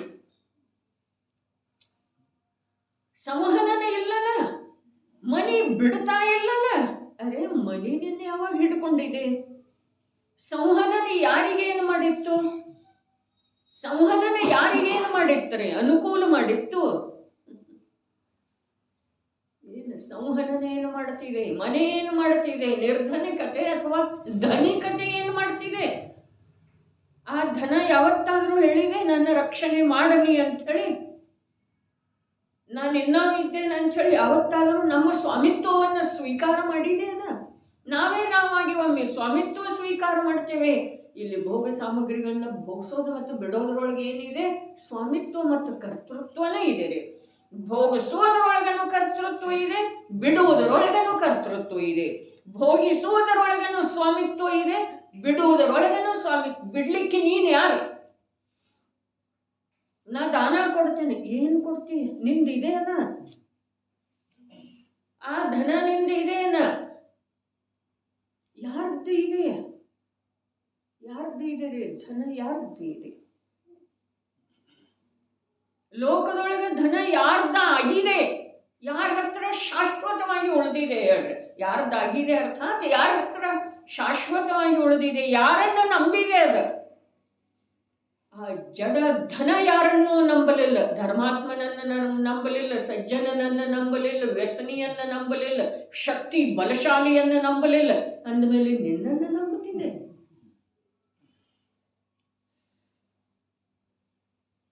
ಬಲಶಾಲಿಗಳನ್ನೂ ಬಿಟ್ಟು ಹೋಯ್ತದ. ಅರ್ಥಾತ್ ಅವರು ಹೋದರೆ ಇದು ಉಳಿತ್ರಿ, ಇಲ್ಲೇ ನೀ ಹೋಗಂತ ಹೇಳ್ತಾರೆ. ನಿನಗೆ ನನಗೆ ಯಾವ ಸಂಬಂಧ ಇಲ್ಲವೇ ಇಲ್ಲ. ನೀನಾಗೇನ ಸಂಬಂಧ ಕಲ್ಪಿಸಿಕೊಂಡಿದೆಯಲ್ಲ, ಅದನ್ನು ಈಗಲಾದರೂ ಬಿಡು ಮತ್ತು ಹೋಗೇನು ಮುಂದಿನ ಭಾವಕ್ಕೆ ಅಂತ ಹೇಳಿ ಹೇಳ್ತೀನಿ. ಆದರೆ ಇವ್ ಬಿಡುವುದಿಲ್ರಿ. ಇದು ಇವರಿಗೆ, ಇದು ಇವರಿಗೆ, ಇದು ಇವರಿಗೆ, ಇದು ಹೀಗಾಗಬೇಕು ಬರೆದಿಡೋದ್ರಿ. ಅಧಿಕಾರ ಇವಂದು. ಇವ್ ಹೋದ ನಂತರ ಕೂಡ ಅದ್ರ ಮೇಲೆ ಇವನ ಅಧಿಕಾರ ಉಳಿತೈತೆ ಅಂಥೇಳಿ ಇವನ ಕಲ್ಪನಾ ರೀ. ಅದನ್ನ ಲೋಕದೊಳಗೆ ಬುದ್ಧಿವಂತಿಕೆ ಅಂತ ಇದ್ರೆ ಇರಬಹುದು ಇದ್ರೆ. ಆದ್ರೆ ನಮಗೆ ಲೋಕದೊಳಗೆ ಎಷ್ಟು ಕಾಲ ಇರೋದಿದೆ? ಲೋಕದ ರೀತಿ ನೀತಿಗಳ ಪರಿಪಾಲನೆಯನ್ನ ಮಾಡುವುದರೊಳಗ ನಮ್ಮ ಭವ ಪೂರ್ಣ ಆಯ್ತಂತಂದ್ರೆ ಏನು ಮಾಡೋದ್ರಿ ನಾವು? ಹಾಗೆ ಅನಂತ ಭವ ಪೂರ್ಣ ಆಗಿದವ್ರಿ, ಆಗಿದಾವ. ಅದಕ್ಕೆ ಇಲ್ಲೇನು ಹೇಳಿದ್ರು? ಭೋಗಿಸುತ್ತಿರುವಾಗ, ಅರೆ ಭೋಗ ಸಾಮಗ್ರಿಗಳನ್ನು ಭೋಗಿಸುತ್ತಿರುವಾಗ ಅಥವಾ ಭೋಗಿಸದೇ ಇರುವಾಗ ಆಹಾರ ಸೇವನೆ ಮಾಡಲಿಲ್ಲ, ಕಾಲುಗಳಿಂದ ಗಮನ ಮಾಡಲಿಲ್ಲ, ಒಂದು ಏಕಾಸನದಲ್ಲಿ ನಿಂತು ಬಿಟ್ರೆ, ಖಡ್ಗಾಸನದಲ್ಲೋ ಪದ್ಮಾಸನದಲ್ಲೋ ತಿಂಗಳಗಟ್ಟಲೆ ಮುನಿರಾಜರ ನಿಂತು ಬಿಟ್ಟರೆ ಭೋಗಿಸಲೇ ಇಲ್ಲ ಯಾವ ಸಾಮಗ್ರಿಗಳನ್ನು, ಶರೀರವನ್ನೇ ಭೋಗಿಸಲಿಲ್ಲ. ಭೋಗೋನೆ ಹಮಕೋ ಭೋಗ, ತುಜ್ಕೋ ಅಲ್ಲ. ಭೋಗೋನೆ ಹಮಕೋ ಭೋಗ, ಇನ್ನೊಬ್ಬರ ಮಾತು ಬೇಕಿಲ್ರಿ. ಭೋಗೇ ತೋ ಭೋಗ ಕ್ಯಾ ಹೈ, ಭೋಗೋನೆ ಹಮಕೋ ಭೋಗ. ಅವುಗಳ ರಕ್ಷಣೆ ನಾವು ಮಾಡಿದ್ದೇವೆ, ನಮ್ಮ ರಕ್ಷಣೆ ಅವು ಮಾಡ್ತಾ ಇದ್ದಾವ್ರಿ. ಅವುಗಳಿಗೆ ಇಸ್ತ್ರಿ ನಾವು ಹಾಕಿದ್ದೇವೆ, ನಾವು ನಮ್ಮನ್ನ ಹೊಳೆಯುವ ಹಾಗೆ ಸುಂದರ ಮಾಡ್ತಾ, ಅವುಗಳನ್ನು ಸ್ವಚ್ಛ ನಾವು ಬಟ್ಟೆ ಆಯಿತು, ಬರೆ ಆಯಿತು, ಪಾತ್ರೆ ಆಯಿತು, ಅಡುಗೆ ಆಯಿತು, ಅಡುಗೆ ಸಾಮಾನಾಯಿತು, ತರಕಾರಿ ಆಯಿತು, ಅಕ್ಕಿ ಬೇಳೆ ಆಯಿತು, ಸ್ವಚ್ಛ ನಾವು ಮಾಡಿದ್ದೇವೆನ, ಅವು ನಮಗೇಂದ್ರೆ ಅನುಕೂಲ ಅದೂರೇ ಏನೂ ಇಲ್ಲ ನಮಗೆ. ಮತ್ತು ಅದರಿಂದ ನಾ ಸುಖಿ ಅನ್ನೋದು, ಅದರಿಂದ ನಾ ಸುಖಿ. ಸ್ವಯಂ ದುಃಖಿ ಆಗೋದು, ಸ್ವಯಂ ಕಷ್ಟಪಡೋದು, ಸ್ವಯಂ ಮಜೂರಿ ಮಾಡೋದು, ಸೇವಾ ಮಾಡೋದು, ಮತ್ತು ಅವೆಲ್ಲ ಅವುಗಳಿಂದ ನಾನು ಸುಖಿ ಅನ್ನೋದು. ಅವುಗಳ ಮಾಲೀಕನ ಯಾವುದರ ಸಲುವಾಗಿ? ಸೇವೆ ಮಾಡುವ ಸಲುವಾಗಿ. ಯಾವ ಕಾಲದೊಳಗೆ, ಯಾವ ಕ್ಷೇತ್ರದೊಳಗೆ, ಎಂಥ ಸಂಯೋಗದೊಳಗೆ, ಯಾವ ಅನ್ಯ ಪದಾರ್ಥದಿಂದ ನಮಗೆ ಸಹಾಯ ಆಗಿದೆ? ನಮ್ಮ ಪುಣ್ಯದಿಂದಾಗಿದೆ. ಪುಣ್ಯ ಇದ್ದರೆ ಆಗ್ತಿದೆ, ಇಲ್ಲದಿದ್ದರೆ ಬುದ್ಧಿಯಿಂದ ಎಂಥವರು ಒಂದು ಶ್ರೇಷ್ಠ ಪುರುಷನ ಮನೆತನದೊಳಗೆ ಜನ್ಮ ಆಗಿರುವುದರಿಂದ ನಮ್ಮ ರಕ್ಷಣೆ ಆಗುವುದು. ಸಂಸಾರದೊಳಗೆ ಸರ್ವತ್ರ ಪ್ರತಿಯೊಂದು ಕಾರ್ಯಕ್ಕೆ ಆ ಕಾರ್ಯಕ್ಕೆ ಅನುಕೂಲವಾದಂಥ ಪುಣ್ಯ ನಮ್ಮದ ಸತ್ತಾದೊಳಗಿತ್ತು. ಬರೀ ಸತ್ತಾದೊಳಗಲ್ಲ, ಉದಯಕ್ಕೆ ಬರಬೇಕು. ಉದಯದ ಸಮಯ ಇರಬೇಕು. ಆ ವೇಳೆದೊಳಗ ನಮಗೆ ಆ ಜಾತಿಯ ಅನುಕೂಲತೆ ಲಭಿಸ್ತೀವಿ. ಯಾವ ಪರಪದಾರ್ಥ ನಮ್ಮನ್ನ ಸುಖಿಯನ್ನಾಗಿ ಸಂತೋಷಿಯನ್ನಾಗಿ ಮಾಡೋದು ಸಾಧ್ಯ ಇಲ್ಲ. ಭೋಗಿಸುತ್ತಿರುವಾಗ ಅಥವಾ ಭೋಗಿಸದೇ ಇರುವಾಗ ಅವಶ್ಯವಾಗಿ ನಿಶ್ಚಯದಿಂದ ಜ್ಞಾನಾವರಣಾದಿ ಕರ್ಮಗಳ ಬಂಧವನ್ನು ಮಾಡುವುದಿಲ್ಲ. ಹೇಗಿದ್ದಾನೆ ಆ ಸಮ್ಯಕ್ ದೃಷ್ಟಿ ಜೀವನು? ಇದೇ ಮಾತಿತ್ತು ನಿನ್ನೆ. ರಾಗಾದೀನ್ ಉಪಯೋಗ ಭೂಮಿಂ ಅನಯನ್, ಅಶುದ್ಧ ರೂಪವಿರುವ ವಿಭಾವ ಪರಿಣಾಮಗಳನ್ನು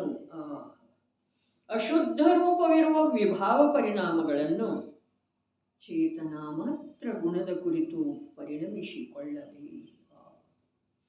ಚೇತನ ಮಾತ್ರ ಗುಣದ ಕುರಿತು, ಇಲ್ಲಿ ಗುಣ ಅಂದ್ರೆ ಪರ್ಯಾಯ ಅಂಥೇಳಿ ನಿನ್ನೆ ಸೂಚಿಸಿದ್ರೆ, ಚೇತನ ಮಾತ್ರ ಗುಣದ ಕುರಿತು.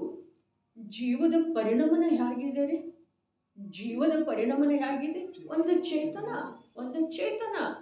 ಅದಕ್ಕೆ ಹೇಳಿತು ಉಪಯೋಗೋ ಲಕ್ಷಣ ಅಂದ್ರು. ಚೈತನ್ಯಾನುವರ್ತಿ ಪರಿಣಾಮ ಸ ಉಪಯೋಗ.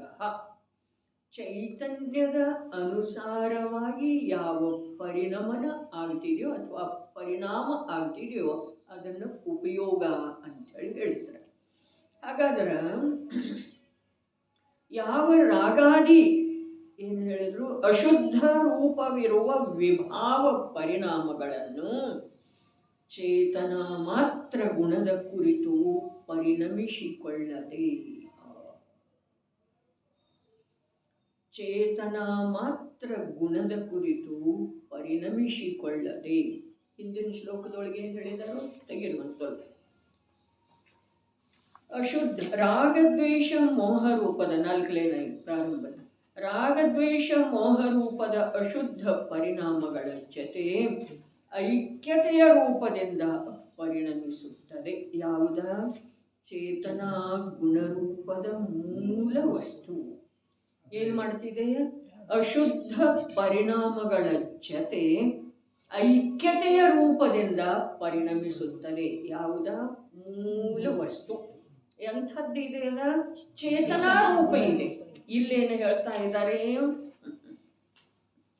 ಅಶುದ್ಧ ರೂಪವಿರುವ ವಿಭಾವ ಪರಿಣಾಮಗಳನ್ನು ಚೇತನ ಮಾತ್ರ ಗುಣದ ಕುರಿತು ಪರಿಣಮಿಸಿಕೊಳ್ಳದೆ. ಬಹಳ ಅದ್ಭುತ. ಒಳಗೆ ವಿದ್ಯುತ್ ಸಂಚಾರ ಆದಂಗಾಗ್ತಿದೆ ನೋಡ್ರಿ. ಭಾವ ಒಂದು ಸ್ವಲ್ಪ ತಿಳಿತು ಅಂತಂದ್ರೆ ಆ ಮಹಾಪುರುಷ ಅಂತಿದ್ದಲ್ಲ, ಅದೇನು ರೂಢಿ ಮಾಡಿಕೊಂಡದ್ದಲ್ಲ. ಒಳಗೆ ಚುಚ್ಚುತ್ತಿತ್ತರೆ, ಒಳಗೆ ಚುಚ್ಚಿದ ನಂತರ ಆಗ್ತಿದೆ. ಒಮ್ಮೆಲೆ ಚಳಿ ಅನಿಸಿದ ನಂತರ ಆಗ್ತಿದೆ. ಒಮ್ಮೆ ಬಿಸಿ ತಾಗಿದ ನಂತರ ಆಗ್ತಿದೆ. ಆ ಆಹಾರದೊಳಗೆ ಬೇಕಾದ್ರೆ ನಮ್ಮಲ್ಲಿ ವ್ಯತ್ಯಾಸ ಇರಬಹುದು. ಆದ್ರೆ ಅದು ಯಾವಾಗ ಆಗ್ತಿದೆ? ಯಾವಾಗ ಚೈತನ್ಯಕ್ಕೆ ಸ್ಪರ್ಶ ಮಾಡ್ತಿದೆ ಅಲ್ಲ ಆವಾಗ. ಏನು ಹೇಳ್ತಾ ಇದ್ದಾರೆ?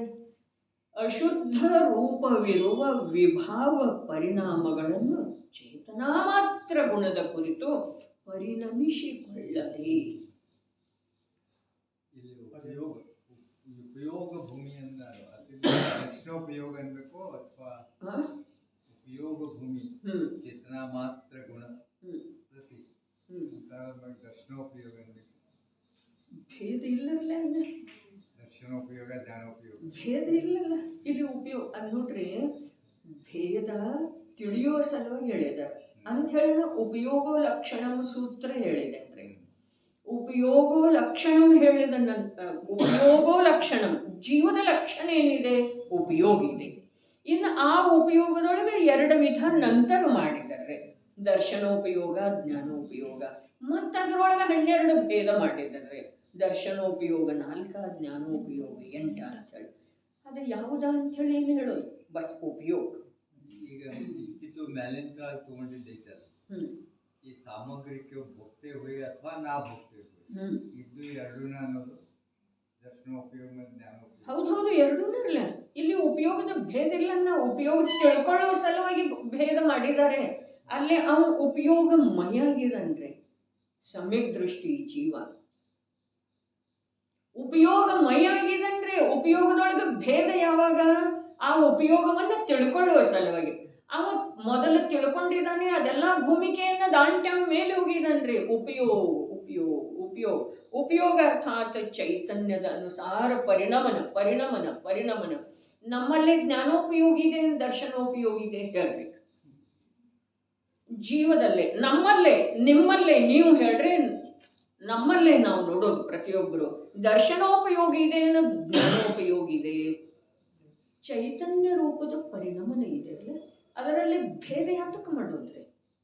ಭೇದ ತಿಳಿಸಿಕೊಡುವ ಸಲುವಾಗಿ ಅಥವಾ ತಿಳ್ಕೊಳ್ಳುವ ಸಲುವಾಗಿ ಭೇದ ಮಾಡಿದ್ದಾರೆ. ನಿಜವಾಗಿ ಜೀವ ಯಾಗದನು ಚೈತನ್ಯ ರೂಪದಿಂದ ಪರಿಣಮಿಸ್ತಾನೆ. ಚೈತನ್ಯ ಅರ್ಥಾತ್ ಜ್ಞಾನ ದರ್ಶನ್ ಮುಂದೆ ಹೇಳ್ತಾರೆ. ಗೊತ್ತಾಗಲಿಲ್ಲ ಅವಾಗ ಹೇಳ್ತಾರೆ. ಅವನು ಭೋಗಿಸೋ ವೇಳೆದೊಳಗ ಮತ್ತು ಭೋಗಿಸದೇ ಇರೋ ವೇಳೆದೊಳಗ ಅವ ಯಾಗದನು? ಅವ ಚೈತನ್ಯ ರೂಪದಿಂದ ಪರಿಣಾಮನ ಮಾಡ್ತಾ ಇದ್ದಾನೆ ಅಂಥೇಳಿ ಅವನಿಗೆ ಜ್ಞಾನಾವರಣಾದಿಗಳು ಬಂದಿಲ್ಲ. ಇಲ್ಲೇನು ಹೇಳ್ತಾ ಇದ್ದಾರೆ? ಚೇತನ ಮಾತ್ರ ಗುಣದ ಕುರಿತು ಪರಿಣಮಿಸಿಕೊಳ್ಳದೆ, ಅಲ್ಲಿ ಮೂಲ ವಸ್ತು ಅಶುದ್ಧ ಭಾವ ರೂಪದಿಂದ ಪರಿಣಮಿಸಿತು. ಅದರೊಳಗೆ ಚೈತನ್ಯ ಏನಾಯ್ತು? ಐಕ್ಯ ಆಯ್ತ್ರಿ.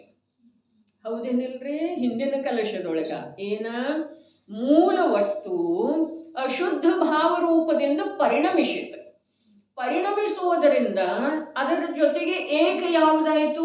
ಯಾವುದು ಪರಿಣಮಿಸಿದೆ ಅದು ಏಕ ಆಯ್ತದೆ. ಅದಕ್ಕೆ ಅನುಭವ, ಏಕ ಅರ್ಥಾತ್ ಅನುಭವ ಆಯ್ತು. ಅದಕ್ಕೆ ಯಾವುದರ್ಥ? ಯಾವ ರೂಪದಿಂದ ಪರಿಣಮಿಸಿದೆಯಲ್ಲ ಆ ರೂಪದ ಅನುಭವ ಆಯ್ತು. ಇಲ್ಲೇನು ಹೇಳ್ತಾ ಇದ್ದಾರೆ? ಇಲ್ಲಿ ಅದಕ್ಕಿಂತ ಮುಂದಿನ ಮಾತೇನು ಹೇಳ್ತಾ ಇದ್ದಾರೆ? ಅಶುದ್ಧ ವಿಭಾವ ಪರಿಣಾಮಗಳನ್ನ ಚೇತನ ಮಾತ್ರ ಗುಣದ ಯಾವ ಪರಿಣಾಮನ ಇದೆಯಲ್ಲ ಅದರೊಳಗೆ ಪರಿಣಮಿಸಿಕೊಳ್ಳಲಿಲ್ಲ. ಅವುಗಳನ್ನು ಪರಿಣಮಿಸಿಕೊಳ್ಳಲಿಲ್ಲ. ಅರೇ ನೋಡ್ರಿ, ಒಂದು ಸ್ವಲ್ಪ ಬಹಳ ವಿಷಯ ಏನಿದೆ ಸ್ಪಷ್ಟ ಆಗೋದಿದೆ, ಅದರ ಸ್ವಲ್ಪ ನಮಗೆ ತಿಳಿಯುವ ಸಲುವಾಗಿ ಕಠಿಣ ಆಗ್ತಾ ಇದೆ. ನಾನು ದೇಹದಿಂದ ಭಿನ್ನ ಇದ್ದೇನೆ. ಹೌದರೆ? ನಾನು ದೇಹದಿಂದ ಭಿನ್ನ ಇದ್ದೇನೆ, ನನ್ನಿಂದ ದೇಹ ಭಿನ್ನ ಇದೆ. ಇವೆರಡರೊಳಗೆ ವ್ಯತ್ಯಾಸ ಇದೇನಿಲ್ಲ.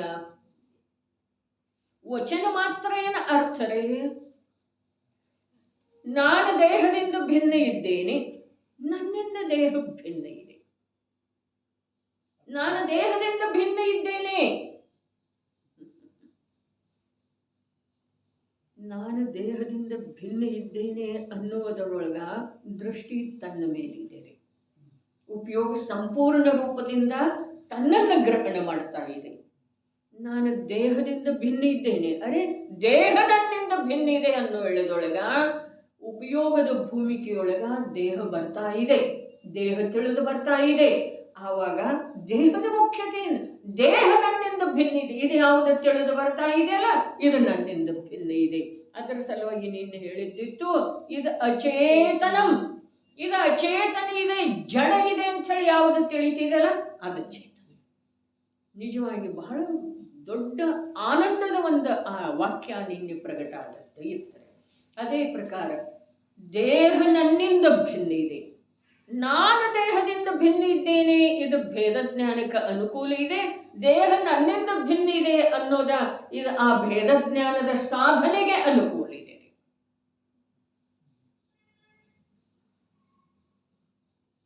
ನಾನು ದೇಹದಿಂದ ಭಿನ್ನ ಇದ್ದೇನೆ ಅನ್ನೋದು ಭೇದ ಜ್ಞಾನಕ್ಕೆ ಅವಶ್ಯಕ ಇದೆ, ಅನುಕೂಲ ಇದೆ. ಸಾಧನ ಈಗಲ್ಲದ. ನಾನು ದೇಹದಿಂದ ಭಿನ್ನ ಇದ್ದೇನೆ, ನಾನು ದೇಹದಿಂದ ಭಿನ್ನ ಇದ್ದೇನೆ ಅರ್ಥಾತ್ ನನ್ನ ಸ್ವರೂಪವನ್ನ ಪರದಿಂದ ಬೇರೆ ಮಾಡೋದಿದೆ, ಪರದಿಂದ ಬೇರೆ ಮಾಡೋದಿದೆ, ಪರದಿಂದ ಬೇರೆ ಮಾಡೋದಿದೆ. ಪರದೊಳಗೆ ನಿರಂತರ ಐಕ್ಯ ಆಗ್ತಾ ಇದೆಯಲ್ಲ, ಪರದೊಳಗೆ ನಿರಂತರ ಐಕ್ಯ ಆಗ್ತಾ ಇದೆಯಲ್ಲ, ಅದನ್ನು ಬೇರೆ ಮಾಡೋದಿದೆ. ಅದಕ್ಕೆ ಭೇದ ಜ್ಞಾನಕ್ಕೆ ಮೂಲ ಇದೆ. ನಾನು ದೇಹದಿಂದ ಭಿನ್ನ ಇದ್ದೇನೆ. ಭೇದ ಜ್ಞಾನ ಆಯಿತು, ಆತ್ಮನ ಅನುಭೂತಿ ಆಯಿತು. ಆದ್ರೆ ಆತ್ಮನಲ್ಲಿ ಸ್ಥಿರತೆ ತಕ್ಷಣಕ್ಕಾಗುವುದಿಲ್ಲ, ಹಾಗೆ ಸುಲಭದೊಳಗೆ ಆಗುವುದಿಲ್ಲ. ಹಾಗಾದ್ರೆ ಆತ್ಮನಲ್ಲಿ ಸ್ಥಿರತೆ ಆಗುವ ಸಲುವಾಗಿ ದೇಹ ನನ್ನಿಂದ ಬೇರೆ ಇದೆ, ದೇಹ ನನ್ನಿಂದ ಬೇರೆ ಇದೆ, ದೇಹ ನನ್ನಿಂದ ಬೇರೆ. ಯಾಕೆ ದೇಹದ ಕಡೆಗೆ ದೃಷ್ಟಿ ಹೋಗ್ತಾನೆ ಇದೆ? ಕಾರಣ ಏನ? ಅನಾದಿ ಸಂಸ್ಕಾರ. ಅನಾದಿ ಸಾಧನಕ್ಕೆ ಅನುಕೂಲ ಯಾವುದ? ಸಾಧನಾ ಮಾರ್ಗಕ್ಕೆ ಅನುಕೂಲ ಯಾವುದ? ದೇಹ ನನ್ನಿಂದ ಬೇರೆ ಇದೆ, ದೇಹ ನನ್ನಿಂದ. ಅದು ಸ್ವತಂತ್ರ ವಸ್ತು ಇದೆ, ಅದು ಈಶ್ವರ ಇದೆ, ಅದು ಸ್ವಯಂಭೂ ಇದೆ. ಯಾವ್ಯಾವ ಪರ್ಯಾಯಗಳ ಆಗ್ತವೆಯೋ ಆ ಪರ್ಯಾಯಗಳನ್ನು ಉತ್ಪನ್ನ ಮಾಡುವ ಸಲುವಾಗಿ ಅದು ಸ್ವತಂತ್ರ ಸ್ವಯಂಭೂ ಸಾಮರ್ಥ್ಯವಂತ ಇದೆ. ಇದು ಮುಂದೆ ಅರೆ ಒಂದು ಭೇದ ಜ್ಞಾನದ ಕಾರಣ ಆದರೆ ಒಂದು ಮೋಕ್ಷದ ಕಾರಣ ಇದೆ. ಅದೇ ಪ್ರಕಾರ ಇಲ್ಲಿ ಬಂಧದ ಸ್ವರೂಪ ಹೇಳುವಳದೊಳಗೆ ಐಕ್ಯತೆಯನ್ನು ಬಿಟ್ಟುಕೊಟ್ರು ಮತ್ತು ಮೋಕ್ಷದ ಕಡೆ ಹೋಗಬೇಕಾದ್ರೆ ಏನು ಮಾಡ್ರು? ಆ ರೂಪದಿಂದ ಅದೇ ಆ ರೂಪದಿಂದ ತನ್ನನ್ನು ಪರಿಣಮಿಸಿಕೊಳ್ಳಲಿಲ್ಲ, ಆ ರೂಪದಿಂದ ತನ್ನನ್ನು ಪರಿಣಮಿಸಿಕೊಳ್ಳಲಿಲ್ಲ. ತಿಳಿತಾ ಇದೆ ಅಂದ್ಕೊಳ್ತೇನೆ, ತಿಳ್ಕೊಳ್ಳೋದ್ರಿ ಅಂಥೇಳಿನ ಈಗ ಬಹಳ ಭಾಸ ಆಗ್ತಾ ಇದೆ. ಈ ಬಂಧಾಧಿಕಾರ ಶುರುವಾದ ನಂತರ ಏನ ಶಬ್ದ ಪರಿಮಿತ ಇದಾವೆ, ಭಾವ ಅಪರಿಮಿತ ಇದೆ, ಜ್ಞಾನ ಅಪರಿಮಿತ ಇದೆ. ನಮ್ಮ ಜ್ಞಾನ ರೀ ಸರ್ವಜ್ಞರ ಜ್ಞಾನ ಅಲ್ಲ, ನಮ್ಮ ಜ್ಞಾನದ ಸಾಮರ್ಥ್ಯ ಬಹಳ ಇದೆ. ಶಬ್ದಂತೂ ಸಂಕೇತ ಮಾತ್ರ ಸ್ವಲ್ಪದವ್ರೆ. ಬೆಂಗಳೂರು 500 ಕಿಲೋಮೀಟರ್ ಇಷ್ಟೇ ಬರೆದಿರ್ತಿದ್ದಾರೆ. ಆದ್ರೆ 500 ಕಿಲೋಮೀಟರ್ ಅನ್ನ ತಿಳ್ಕೊಳ್ಳುವ ಸಾಮರ್ಥ್ಯ ಜ್ಞಾನದೊಳಗಿದೆ. ಹೌದು ಅಥವಾ ಇಲ್ರಿ? 500 ಕಿಲೋಮೀಟರ್ 500 ಕಿಲೋಮೀಟರ್ ಐತಿ ಅನ್ನೋದೇ ಸಮ್ಯಕ್ ದರ್ಶನ. 500 ಕಿಲೋಮೀಟರ್ ಐತಿ, ಇದು ಸಂಕೇತ ಮಾತ್ರ, ಇದು ಶಬ್ದ ರೀ. ಅದರ ಭಾವವನ್ನು ತಿಳ್ಕೊಳ್ಳೋದು ಇದು ಜ್ಞಾನ ರೀ. ಅದರ ಅರ್ಥವನ್ನ 500 ಕಿಲೋಮೀಟರ್ ಅಂದ್ರೆ ಏನು? ಅದು ಸ್ವಯಂ ತಿಳಿತಾನ್ರಿ. ಜ್ಞಾನ ತಿಳಿತಿದೆ, ಜೀವ ತಿಳಿತಾನೆ. ಜ್ಞಾನದ ಸಾಮರ್ಥ್ಯ ಅಷ್ಟಿದೆ.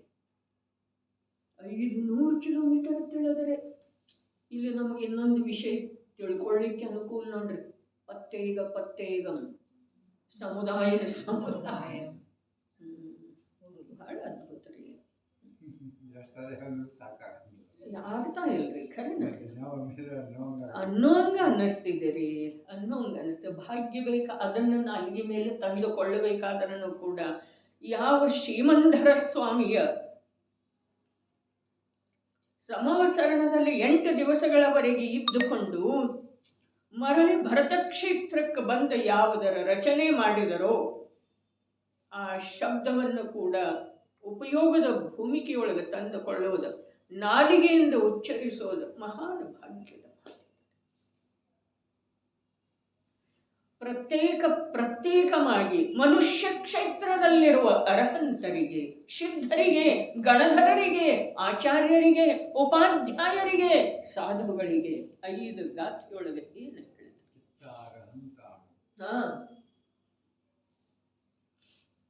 ಆ 5 ಗಾಥೆ ಪ್ರಕೃತದ್ದು ಕಂಠಸ್ಥ ಮಾಡ್ರಿ ಬಹಳ ಮನೋಹರ ಇದಾವೆ. ನಾನು ಹೇಳಿದ್ನಲ್ಲ ಗಜಾಬೆನ್ನ ಬರೀ ಅವೇ ಅಂತಿದ್ದರು. 5ನೇದಾಯ್ತು ಮತ್ತು 1ನೇದು, 1 2 3 4 5 5ಆಯ್ತು ಮತ್ತು 1 2. ಅವ್ರ ಬುದ್ಧಿ ಯಾರನ್ನೂ ಗುರುತಿಸುವ ಸ್ಥಿತಿಯೊಳಗಿರಲಿಲ್ಲ. ಆದ್ರೆ ಆ ಗಾಥೆಗಳನ್ನ ಸದಾ ಅಂತ. ಸೋನಗಡದೊಳಗೂ ಕೂಡ ಒಬ್ಬರು ಇದ್ದರು. ಸಮಯ ಸಾರದ ಗಾಥೆಗಳನ್ನ, ಸಮಯ ಸಾರದ ಕಲಶದ ಏನೋ ಭಾವವನ್ನು ಹೇಳ್ಕೊಳ್ತಾ ಇದ್ರು. ಆದ್ರೆ ನೀನು ಯಾರ ಅಂಥೇಳಿ ಹೇಳಿದ್ರೆ ವರ್ತಮಾನ ಪರ್ಯಾಯದ ಹೆಸರು ಹೇಳುವಷ್ಟು ಕೂಡ ಬುದ್ಧಿ ಈ ಲೋಕದೊಳಗಿರಲಿಲ್ಲ.